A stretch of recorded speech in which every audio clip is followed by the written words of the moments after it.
Hello and welcome to Lost Love Chronicles. Dear listeners, before we get started, drop a quick hi in the comments and let us know where you're tuning in from. Also, if you have any suggestions for us to make the channel better, please let us know. Now let's start with the story. My name's Alexander. When I was 8, my mom married Brandon. He seemed decent enough at first. He brought his 2 kids with him, twins, who were 6 back then. For a few years, things were fine, I guess. Brandon always made it pretty clear his kids came first, but whatever, I was used to being the afterthought. My bio dad wasn't in the picture, or at least that's what I'd always been told. More on that later. Mom used to say he abandoned us when I was 3, called him a deadbeat, said he ran off with some woman from his office. Things really started to shift when I got to middle school. Brandon got more and more obvious about favoring his kids. They'd get new phones, I'd get their hand-me-downs, scratch screens and all. They picked the restaurants whenever we went out, and I got told to find something on the menu. Just little crap like that, you know? Stuff that piled up, year after year, until I couldn't ignore it anymore. Then came the summer before high school. I was 14. Brandon and my mom had been going on about this big vacation for months. I didn't think too hard about it. Figured we'd all go, like we did the year before when we hit the Grand Canyon, which honestly sucked because Brandon made me sleep alone in a tent while he and the real family stayed in the cabin. One night, I went to the kitchen to grab a soda. It was late, and Brandon's voice carried through the house when he'd been drinking, which was pretty often. I could hear them talking from the living room. I froze when I heard Brandon say, loud and clear, "Why waste $3,000 on that scumsucker? My kids deserve better. We could upgrade our cabin with that money." My mother, my actual mother, didn't even hesitate before she answered, "You're right. He's just like his deadbeat father anyway. Probably wouldn't appreciate it." I don't know what took over me, but I just walked straight into that living room. Brandon had his arm around my mom on the couch, the laptop open in front of them, showing some fancy cruise website with pictures of palm trees and infinity pools. Mediterranean. 2 weeks. I stood there, my heart pounding so hard I thought I'd choke on it, and said, "So, when were you going to tell me I'm not invited to the family vacation?" Mom turned and looked at me like she'd seen a ghost. Brandon just looked pissed, like I'd interrupted something that was way more important than me. He slammed the laptop shut and sneered. "This is an adult decision, Alexander," he started, his voice dripping with that fake polite tone he used when he was trying not to look like an a-hole. "Maybe next time." I cut him off. My voice was shaking, but I didn't care. "You call me a scumsucker. I heard you." His face changed. He stood up so fast the laptop almost fell to the floor. Then he grabbed my arm, and it wasn't a gentle grab, it was hard, his fingers digging into my skin. "You want to know why?" he hissed, his breath stinking of cheap beer. "Because you're not my son. You're nothing to me. Just some burden I've been carrying because of your mother." I looked at Mom. I was practically begging her, with my eyes, to say something, anything. Defend me. Stand up for me. But she just sat there with this cold, dead look on her face. A look I'd never seen before, and one I can never unsee. Brandon shoved me back, hard. I stumbled and crashed into this little shelf by the wall. I managed to catch myself before I fell, but he was already in my face again, towering over me. "Your father abandoned you and your mother for some bitch," he spat, almost gleeful. "Now it's my turn to abandon you." I tried to step around him, desperate to get to Mom, to make her look at me, but he blocked me. And then he spotted my laptop, sitting on the counter where I'd left it earlier. Before I could say a word, he picked it up and hurled it against the wall. The screen exploded in a shower of glass and plastic, shards skidding across the floor. My chest felt like it caved in. I'd saved up for months to buy that laptop. Finally, Mom stood up. For a split second, hope flared inside me. Maybe she'd finally say something for me. But no, her voice was icy. "I've given you everything," she said, looking at me like I was dirt, "and you're still ungrateful. Just like your father." My throat closed up. I couldn't breathe. I just turned and ran to my room, slamming the door and locking it behind me. I collapsed onto the floor, shaking so hard I thought I'd puke. Then I started packing my school backpack, a gym bag, stuffing them with whatever I could grab. Some clothes, the cash I'd been saving, my old phone. That night, I cried myself to sleep, clutching the straps of my bags like a life raft. I decided I'd figure shit out the next day after school. But there wasn't going to be a next day in that house. When I got home from school, the locks were changed. My stuff was in garbage bags on the front lawn, not even packed properly, just dumped. My clothes, books, everything I owned, all shoved into trash bags and tossed out. Some of it had spilled across the grass, like somebody kicked the bags on purpose. A couple of my notebooks were lying open, pages fluttering in the breeze. I just stood there, staring, feeling like my entire chest had caved in. Mrs. Larson, our neighbor, came over while I was frozen there. She was clutching her gardening gloves and looking pissed. "Oh, honey," she sighed. "I saw Brandon throwing your things out this afternoon. He was laughing about it. I tried calling your mother, but she never answered." I couldn't even find the words. I was 14. What the hell was I supposed to do? I pulled out my phone, my old, beat-up hand-me-down, and called James. When he picked up, I just about choked on the words. "James, can you ask your mom to come get me? Please." He didn't even hesitate. "I'm on it. Stay put, Alex." 15 minutes later, James's mom pulled up and took one look at me and the trash bags, and she was furious. "What in God's name happened?" she demanded, looking around like she might march up to our door right then. "They kicked me out." I mumbled. "Please don't call the cops. Please. I don't want them to know where I am. I can't." She put a hand on my shoulder, steady and warm. "You don't deserve this, Alexander." Not one bit. The whole car ride to James's place, I was shaking. Embarrassed. Humiliated. Like I was nothing. The worst part? For the next 2 weeks, Mom and Brandon were posting these perfect, happy Instagram pictures every single day from their fancy cruise. Brandon's twins, grinning in front of Greek ruins. Mom posing with some neon-colored cocktail, looking like she hadn't a care in the world. One of the captions was what really got me. "Our real family, finally." Like dumping me was some kind of prize they'd won. Like they were celebrating. James's parents set me up in their guest room. They tried to get in touch with my mom. James's mom called, even went over to the house, but Mom had blocked her number and wouldn't answer the door. One night, I was going through the trash bags in James's garage, trying to see what was salvageable, and I found something wedged in my old yearbook. An envelope with my name on it, but the handwriting wasn't my mom's. I tore it open. Inside was a stack of birthday cards, all still sealed, marked return to sender. One card after another, every year, addressed to me from the dad I was told had vanished. At the very back was a letter, dated from when I was 4. My dad had begged my mom to let him see me. There was even a child support check tucked inside. I just sat there holding those letters, feeling like the ground dropped out from under me. Everything Mom ever told me was a lie. About my dad. About everything. I smiled then. It was a cold, brittle smile. I never went back. That was 11 years ago. It took me a long time to piece it all together, to track down my real dad, to plan every detail.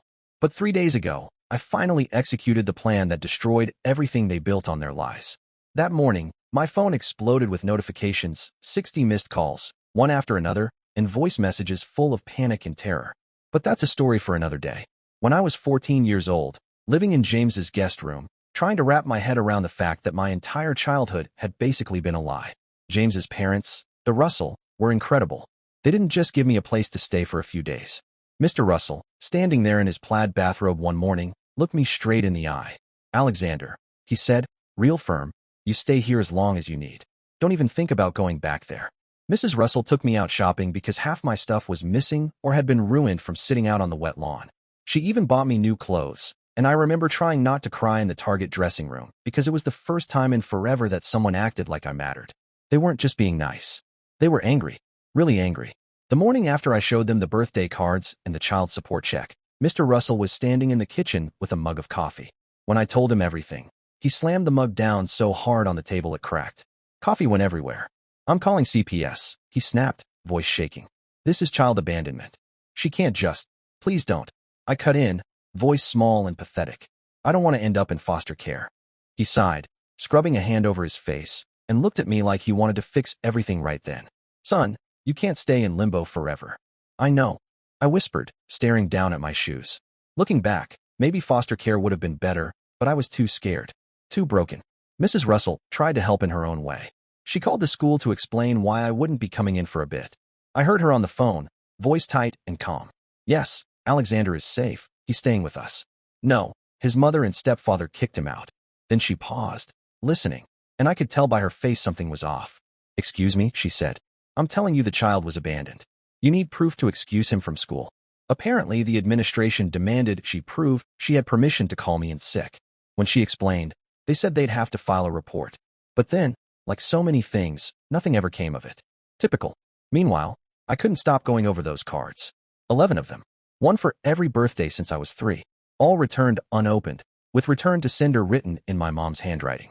The most recent card, my 14th birthday, had my dad's return address on it. Seattle. And a phone number. I was terrified to call. What if he didn't want to talk to me? What if those cards were just a performance, like some guilt thing he felt obligated to do? Mrs. Russell must have seen the panic all over my face. She reached out and took the card gently from my hands. Alexander, she said, calm but firm, I can call him. I'll stay on speaker. You can listen and jump in when you're ready. I nodded because my voice was gone, completely frozen. She dialed, and I sat right next to her, feeling like my heart was going to jump straight out of my throat. It rang once, twice, 3 times. Then a voice, his voice, picked up. Hello. Mrs. Russell cleared her throat. Hi. Mister, I believe you're Alexander's father. Silence. A long, long pause on the line. Then he spoke, and I will never forget how his voice cracked. Alex? You found Alex. I couldn't breathe. Literally couldn't form a single word.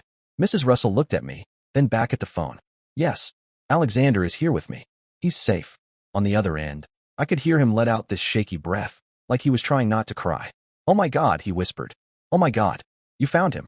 Everything I'd been told about him, that he was a worthless deadbeat who didn't care about me, shattered right then. He sounded like he would have moved mountains just to know I was okay. And then he started talking, explaining everything. That mom had left him when I was 3, not the other way around. That she'd met Brandon at some conference, saw a richer, easier future, and decided to take it. One weekend while my dad was away on a work trip, she packed up everything and vanished with me.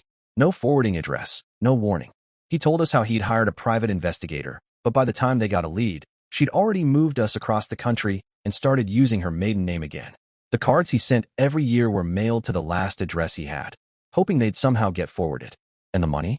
He'd been paying child support the whole time to a court-ordered bank account set up in their divorce. A bank account my mom obviously kept while telling me he never sent a single dime. Everything she ever told me about him was a lie. It took about a week for my dad to fly out and meet with a lawyer. He had every scrap of original divorce paperwork, showing he had partial custody that she'd basically ignored for years. The judge granted him emergency temporary custody while they sorted it out. Meeting him for the first time was the weirdest moment of my life. We looked exactly alike. Same blue eyes, same sharp chin, same weird habit of talking with our hands. He didn't try to lay it on thick or fake anything. No forced hugs or speeches. He just looked at me across the little hotel table, eyes so much like mine, and said, I missed years of your life, Alexander. I can't get that back. But if you'd let me, I want to try to make it up to you. That first night, he showed me these photos of himself when he was my age. God, we were practically clones. Then he pulled up pictures of his parents, my grandparents, people I never even knew existed. He told me about cousins in Seattle, a whole side of my family I'd never heard a word about. Then he asked, real gentle, would you want to come live with me in Seattle? Yes, I blurted out. No hesitation. Anything to get away from Mom and Brandon. Anything. The day before we were supposed to leave town, guess who suddenly cared? Mom. Of course. Turned out Brandon's business was tanking. Later I'd hear he'd made some boneheaded investment that blew up. Mom showed up at James's house, all crocodile tears and fake shaking hands, trying to get Mrs. Russell to let her in. I made a terrible mistake, she sobbed, voice breaking in all the right places. Mrs. Russell blocked the doorway like a brick wall. You abandoned your child, she snapped. The police have been called. They hadn't, but Mom didn't know that. Mom's face twisted up, ugly and furious. He's my son. I have rights. About then, Dad pulled up. He'd gone to grab coffee and came back to this total train wreck in the driveway. When Mom saw him, she went pale. Literally stepped back like she'd seen a corpse rise up. David? What are you doing here? She stammered, voice shaking. Dad didn't even flinch. Calm as anything, he said. I'm taking my son home. Mom's face cracked. You abandoned us, she shrieked. Dad pulled out his phone and scrolled for a second, then tapped play on a voicemail. Her voice filled the air, sharp and triumphant from years before, bragging about how he'd never find us, how Brandon was better than he'd ever be. Mom's face went purple. She lunged, trying to smack the phone out of his hand, but he stepped back fast. She started screaming, voice breaking glass, you'll regret this. Brandon has connections. You'll never get into a good college. You'll be nothing without us. I was watching it all from James's bedroom window, and I didn't even go outside. For the first time, I really saw her, not as my mom, but as just a selfish person who'd tossed me aside for a guy who turned out to be a bad gamble. We moved to Seattle the next day. Starting over was rough, but kind of incredible too. New school, new friends, a fresh start. Dad never talked shit about Mom. Not once. He just focused on helping me adjust. His place only had 1 bedroom, so he took the couch for 6 months straight until we could save enough to move into a bigger place. I mean, who does that? Who sacrifices like that? I found out later through James, he'd kept in touch, sending me texts to check in, that Brandon's business kept tanking. The guy had apparently leveraged their house for another stupid investment that went straight to hell. And suddenly, After months of silence, Mom started texting me. How are you doing, Alexander? I miss you so much. Please respond. We can fix this. I never responded. Not once. Dad helped me stay focused on school, even when I was furious all the time. I'd get into fights, blow up over dumb things. He didn't shut me down, though. Instead, he signed me up for kickboxing.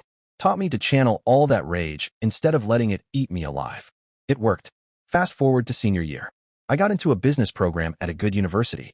When I opened the acceptance letter, Dad literally started crying, trying to wipe his eyes and smile at the same time. Then came this weird message on Facebook from someone claiming to be Brandon's old business partner. He wrote, "Hey Alexander, I know this is random, but I really need to talk to you about Brandon. It's important." I almost blocked him. Almost. But something made me pause. Curiosity, maybe. I agreed to a video call. He popped up on the screen, a worn-down guy with graying hair and eyes that darted all over like he was scared of being watched. "Alexander," he said, leaning in, "you don't know me, but I used to work with Brandon. There's some stuff you need to know about what he was doing with investor money. I think you might be able to help me make things right." And that's when the seed of my revenge plan first took root. Okay, so this is the part where shit starts getting good. Initially, I was skeptical as hell. I mean, who randomly reaches out to their partner's estranged stepson? So I did some digging. Looked him up online, checked out business registrations, news articles, everything. Turns out he was legit. His name was Anthony, and he co-owned this mid-size regional property development company with Brandon. We set up a video call, and man, it was awkward as hell. Anthony looked nervous, sweating through his dress shirt, adjusting his tie every 2 seconds, eyes flicking off camera like he was scared someone was listening in. He started with, "I found you through Brandon's social media. He, posted some things about you a while back." I blinked. Things like what? Anthony swallowed hard. He'd written this rant, a while ago, about how you ran away. How you'd basically ruined his family. That you'd cost him hundreds of thousands. My jaw dropped. Hundreds of thousands? Are you kidding me? Anthony shook his head, almost ashamed. "I know. I'm sorry." That's what he was telling investors and partners. That his financial problems were because of supporting a worthless stepson who bailed on him. My hands curled into fists. Worthless stepson. Of course. "Anthony," I said, trying to stay calm. "Brandon never spent a dime on me he didn't resent. He made that crystal clear." "That's what I thought," Anthony sighed. I started asking around, trying to verify the story. Through some mutual contacts, I found out you'd actually been abandoned. That you were a kid, basically kicked out. My throat went tight. He knew. Someone finally knew what happened. "Why tell me?" I asked. "Why not go to the police or something?" Anthony's face went even grimmer. "Brandon is using you as a scapegoat for why the business is failing. If he goes under, he's going to blame you, publicly. You deserve to know." I nodded, keeping my face blank, even though inside I was boiling. "Thanks," I said, voice flat. "I appreciate you telling me." He nodded, looking relieved, like he'd done his good deed for the day. I didn't show my hand, but I filed away every word. That summer, after my freshman year, I landed an internship at a finance company. Nothing big, just bottom-of-the-ladder grunt work, but I learned a ton about how money really moved behind the scenes. My roommate Martin was a computer science major, a total whiz, and he offered to teach me some basic coding if I'd handle our apartment bills. Martin and I clicked right away, mostly because we were both kind of screwed up by our parents. His dad had walked out on him when he was 12, so he got the whole abandonment nightmare in a way nobody else really could. Meanwhile, I kept tabs on Brandon and Mom through social media. They'd downgraded to a smaller house, but still tried to look like they were living the dream. Mom was always posting pics of shopping trips or treating herself, while Brandon bragged about his exciting new business ventures. Total fake, make it bullshit. Then, junior year, something unexpected happened. I got a friend request from Colin, one of Brandon's twins. We'd never been close. Him and his brother always backed Brandon, no questions asked. It was weird as hell. I hesitated, but accepted. About a week later, Colin messaged me. "Hey, can we talk? Been thinking about what happened." I was suspicious, but way too curious not to answer. So I agreed to a phone call. The first few minutes were painfully awkward, long silences, him stumbling over every other word. But then he finally spit it out. "Alex, things at home are bad," he said, voice low. Like really bad. I just stayed quiet, let him talk. He took a shaky breath. "Brandon's drinking a lot. More than before. Always stressed about money. And, he's threatening to stop paying our tuition." That hit me sideways for a second. "You guys are in college now, right?" "Yeah," he sighed. "And Mom's working as a receptionist just to make ends meet." I was trying to figure out what angle he was working. "Why are you telling me this now? After everything?" I asked, sharp, because I needed to know. He hesitated, long enough that I thought the call had dropped. Then, quiet as hell. Brandon's talking about some big investment. Says it'll fix everything. But he doesn't have the money. I'm worried they're gonna do something stupid. I made my voice casual, easy. Like what? What's he planning? Colin started opening up more. He's talking about borrowing again. He already remortgaged the house twice. Their credit cards are maxed out. Me and my brother, we've got student loans piling up. He let out this breath that sounded like he'd been holding it for a year. Mom's having panic attacks about money. It's bad, Alex. I was about to say something, anything, but then he dropped a nuke. And Brandon's been telling everyone you stole from him before you left. That you took cash and valuables worth thousands. That's why they were supposedly in financial trouble, because I'd stolen from them. Colin said Brandon even filed an insurance claim years ago, blaming me for thousands of missing cash and valuables. I was livid. Like, shaking, teeth grinding, vision going red kind of livid. First I'd been the worthless stepson draining their money. Now I was a thief, too. I forced my voice calm and told Colin, thanks for the heads up, man. Really? He sighed. Yeah, sorry, Alex. I should have reached out sooner. Don't worry about it. I lied. We hung up, and I swear, I barely made it across the room before I grabbed the nearest glass and smashed it against the wall. Shards everywhere. Martin came barreling in, eyes wide. Dude, what the hell? I was kneeling on the floor, picking up broken pieces with my hands shaking. It's Brandon, I snapped. He told everyone I stole from him. Filed insurance, blamed me for everything. Years ago. Martin just stared for a second, then his face hardened. Dude, he said, dead serious, you have to screw them up for this. That was it. That was the moment the plan started to really crystallize in my head. Fast forward. I graduated with my business degree, landed a job at a solid investment firm. Dad was there at graduation, proud as hell, crying behind his sunglasses and taking a million photos. We'd grown close, really close, over the years. And he'd remarried this awesome woman named Diane. She never tried to replace my mom, just supported me. It was exactly what I needed. 2 years into my career, I'd saved enough to start my own small investment consulting business. Dad loaned me some seed money, which I paid back in under a year, and I specialized in helping small businesses restructure their debt and find investors. Then, out of nowhere, Anthony called again. Brandon's company was circling the drain. Anthony said they'd be bankrupt within a few months unless they found a major investor. Do you know anyone who might help? He asked me, hopeful. I kept my voice calm. Maybe, I said, but I need to see everything. Financials, business plan, balance sheets. Everything. Anthony didn't even hesitate. Within a day, I had all their documents sitting in my inbox. I spent a night going through every line, every deal, every desperate attempt Brandon had made to save his sorry butt. And I realized the company itself wasn't worthless. It had potential. Brandon had just run it into the ground. That was when I built Phoenix Ventures, a shell company, clean and untraceable to me. Then I reached out to Juliana, my colleague, sharp as a scalpel, smooth as hell, and someone who could talk business circles around anybody. I paid her really well to be the face of it. Her job? Approach Brandon and Mom as a potential investor, offering enough cash to save the company, but with conditions. Brandon and Mom would have to personally guarantee the entire investment with everything they owned. Their house, their cars, their retirement accounts, all of it locked in as collateral.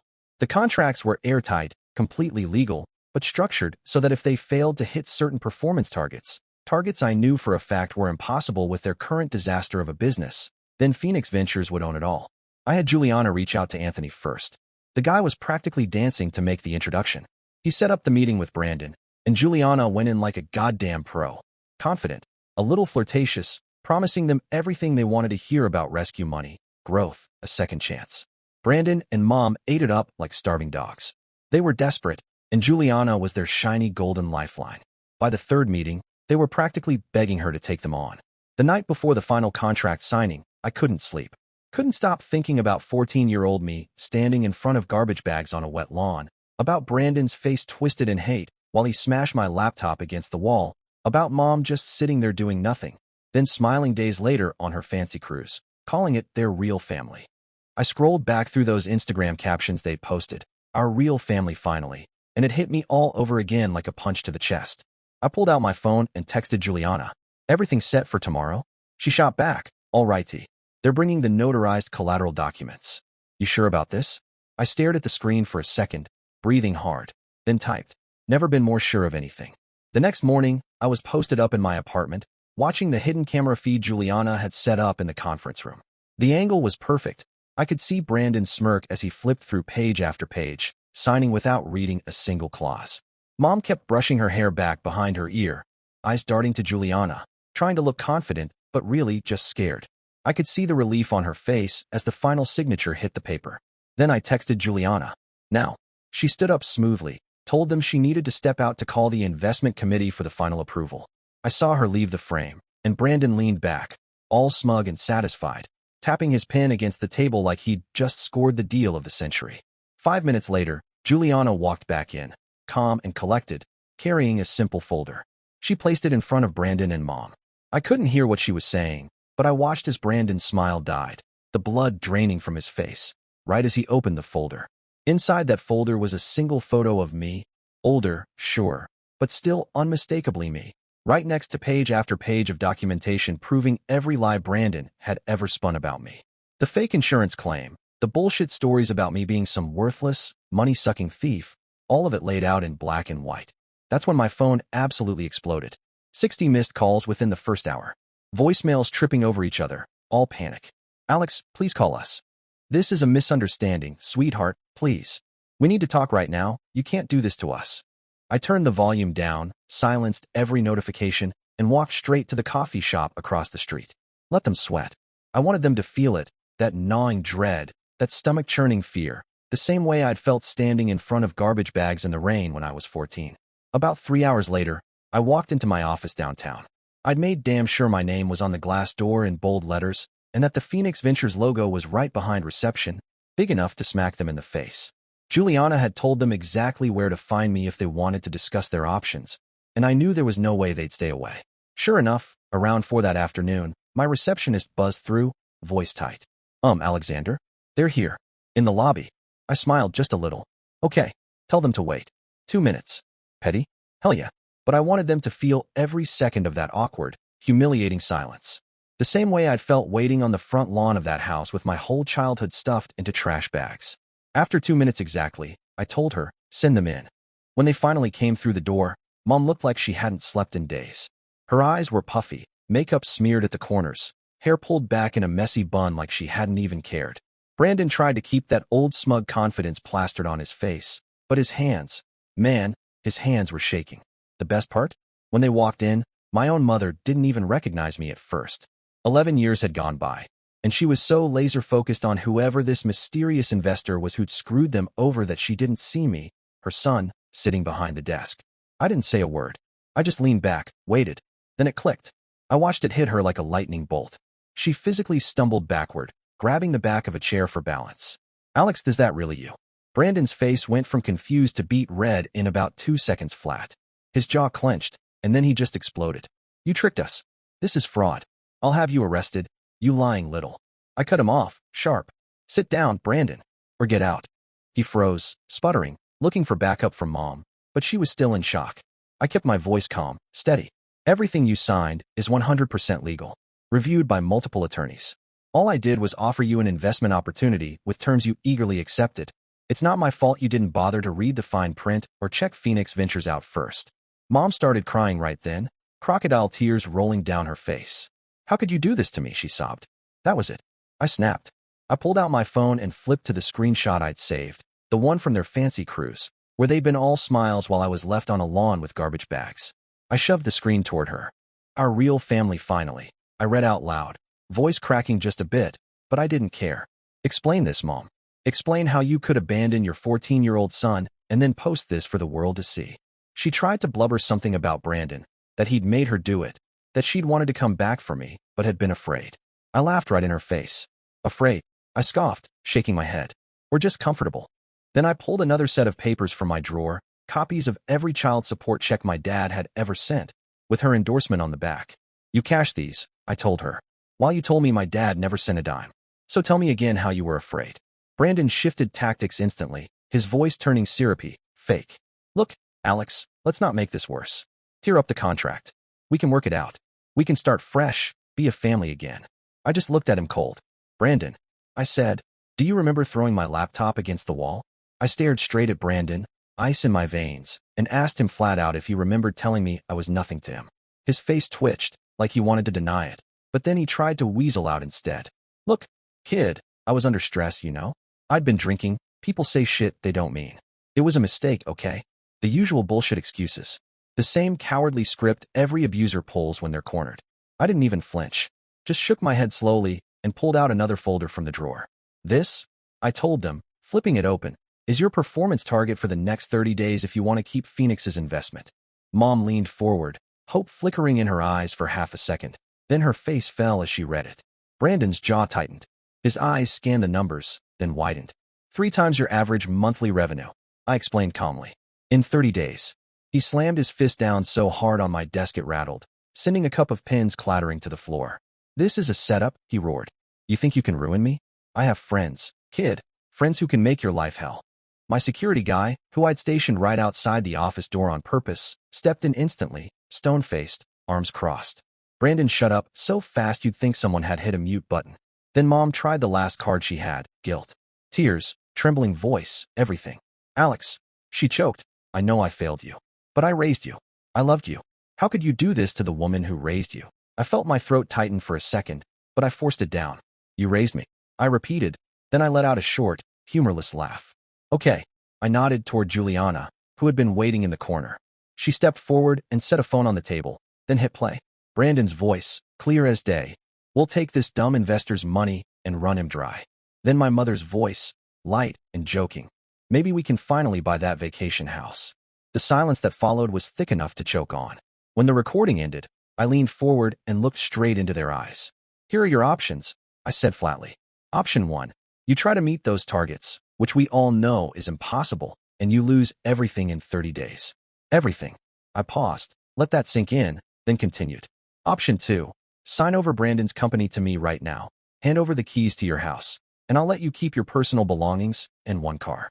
Brandon opened his mouth to argue, but Mom grabbed his arm so hard her face had gone pale, eyes flat and glassy. She knew they were screwed. She didn't even hesitate. My mother just looked at me with this hollow, defeated stare and asked, Can I have a pen? I slid one across the desk without saying a word. For the next 20 minutes, they signed every page I'd laid out, line after line, their hands trembling, eyes glazed over. I'd already prepared all the paperwork, had a notary waiting in the conference room to seal the deal. By 6 o'clock that night, it was official. I legally owned their company and their house. I stood, straightening my tie, and told them flatly, You have 48 hours to get your personal things out of the house. Company staff will be notified of the new ownership tomorrow morning. They just stared at me, but the fight was gone. As they turned to leave, Brandon paused at the door. His face twisted with hate, and he actually spat at me. Missed, hit the wall. My mother didn't even look back. She just kept walking, shoulders slumped like all the weight in the world was strapped to her back. 2 days later, Anthony called me. I stepped outside to take it, leaning against the balcony rail. Alex, he sighed. Brandon showed up drunk at my house last night, ranting about how his worthless stepson ruined him. He wouldn't leave. I had to call the cops. I shook my head. No surprise there. It's fine, I told Anthony. Look, I'm going to transfer the company to you next week. I think you'll do right by it. He went quiet for a second, like he didn't know what to say, then just breathed out. Thanks, man. He was a decent guy, really, just stuck with a shit partner all these years. And from what I'd seen, he deserved a shot. After the transfer went through, I heard the company actually started making money again. No surprise without Brandon sinking it. As for the house, I listed it immediately and sold it fast.